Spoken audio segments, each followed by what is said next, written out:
কি এগুলো দিয়ে খাইবা? থাক থাক, তোমার আর বাহানার দরকার নাই। দেওয়ার ইচ্ছে থাকলে এমনিই দিতে পারতা। কত রকমের বাহানা যে দিবা এটা আমার বোঝা হয়ে গেছে। দেখো তুমি আমারে ভুল বুঝতাছো বোন।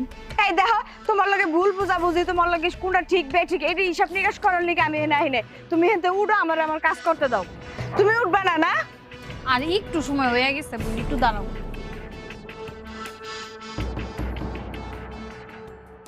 মরার ঈদই করুম না, আজকে ঢাকায় যাবো আমি। আমার আর ভাল লাগে না এই বাড়িতে। কি হইছে?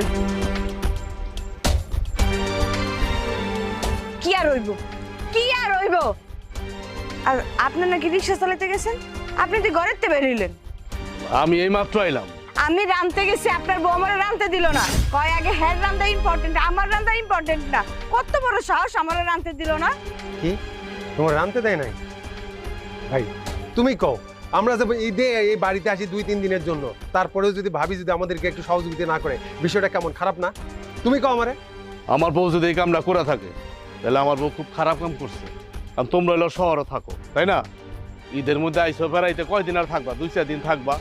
এর ভিতরে তো আমার বউর উচিত ছিল চুলাটা ছেড়ে দেওয়া, তোমার আগে রান্না করতে দেওয়া, তাই না? আমারে চুলা ছেড়ে দিব, উল্টা আমারে কতটি কথা শুনাই দিল আপনার বউ।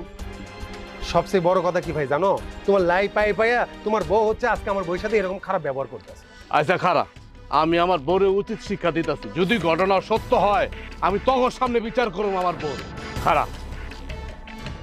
এই কই গেলা তুমি? এই এই এদিকে আসো, এদিকে আসো। তুমি এই জায়গায় বহো মা, আমি আইতাছি।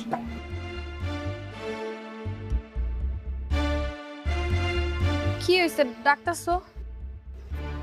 তুমি নাকি আমার ছোট ভাইয়ের বউরে আনতে দাও নাই, ঘটনা কি সত্য? ও যা কইতেছে সব কি সত্য কথা?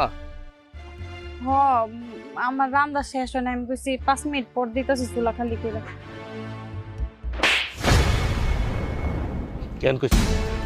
কেন কইছ তুই 5 মিনিট পরে? হ্যাঁ, আগে